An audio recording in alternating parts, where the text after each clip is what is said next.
and the midnight library.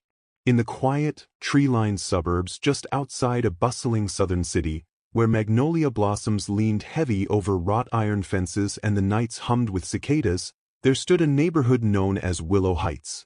It was a place of legacy, Black families who had built wealth across generations, their homes standing proud with wraparound porches, manicured gardens, and the kind of peace money alone could never buy. And on Willow Street, in a stately brick home with emerald shutters and a garden that smelled of mint and jasmine, lived Avery Caldwell, a historian, a dreamer, and someone who had been feeling strangely unmoored. Everything changed the night the lantern appeared. Chapter 1. The Lantern. It was nearly midnight when Avery stepped onto the porch, seeking fresh air after another long evening of trying to write a book that refused to be written. The porch lights cast a warm glow across the polished wood, and the garden rustled softly in the breeze. But something new caught Avery's eye. At the end of the walkway, sitting neatly on the stone path, was a lantern, old-fashioned, flickering with a soft golden flame. Avery frowned. No one in Willow Heights left things lying around. And certainly not something this antique. A small tag hung from the handle. For the one who seeks what was forgotten. Avery's heartbeat quickened. The air felt charged, like the moment before a storm. Chapter 2. The Path.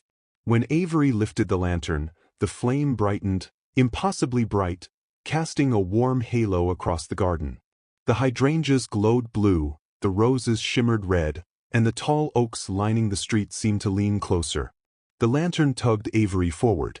Not physically, but with a pull that felt like memory. Down the walkway. Across the quiet street. Toward the old community park that had been closed for years. Avery hesitated at the rusted gate. But the lantern's flame flickered, as if urging, "Keep going." Chapter 3. The Door That Shouldn't Exist. Inside the abandoned park, moonlight spilled across cracked pavement and overgrown grass. But at the far end, where an old pavilion once stood, something impossible waited. A door. Freestanding. Carved from dark wood with swirling patterns like vines and constellations. Avery whispered, "This wasn't here before." The lantern's flame flared. And the door opened. Warm light poured out, along with the faint scent of old books and cedar. Avery stepped through. Chapter 4. The Midnight Library. Inside was a library unlike anything Avery had ever seen. Shelves stretched impossibly high, filled with books bound in leather, cloth, and materials Avery couldn't name. Soft lamps glowed from floating sconces. A long rug ran down the center, patterned with symbols that shifted when Avery blinked. At a circular desk sat an elderly black woman with silver locks wrapped in a silk scarf. Her eyes sparkled like she'd been expecting company. "Welcome, baby," she said warmly. "This is the Midnight Library. It opens only for those who carry questions too heavy for daylight." Avery swallowed.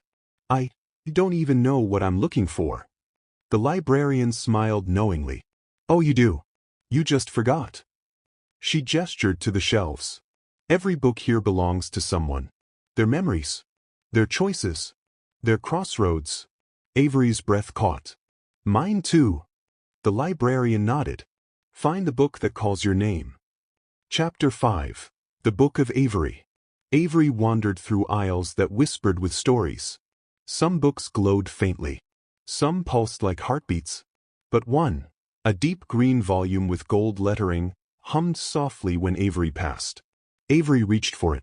The moment fingers touched the cover, the library dissolved. Avery stood in a memory. The porch, childhood.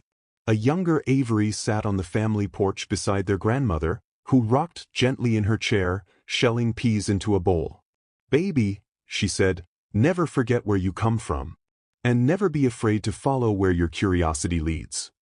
The scene faded. The university library.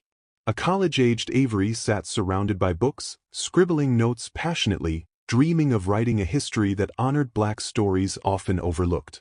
But then came the doubt. The pressure. The fear of not being enough. The memory dissolved.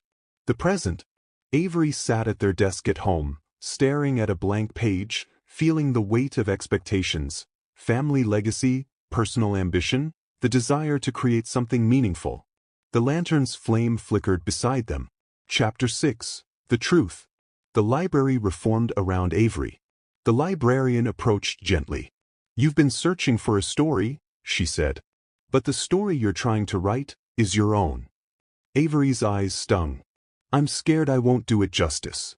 The librarian cupped Avery's hands around the lantern. "Then let this guide you. Not to answers, but to courage." The lantern glowed brighter than ever. Chapter 7. Avery stepped back through the door, into the cool night air of Willow Heights. The park was silent. The mysterious door was gone. But the lantern remained warm in Avery's hand. Walking home, Avery noticed the neighborhood differently. The proud homes, the gardens tended with love, the porches where generations had shared stories. A legacy worth honoring. A story worth telling. Ending. Back on the porch, Avery set the lantern beside the laptop.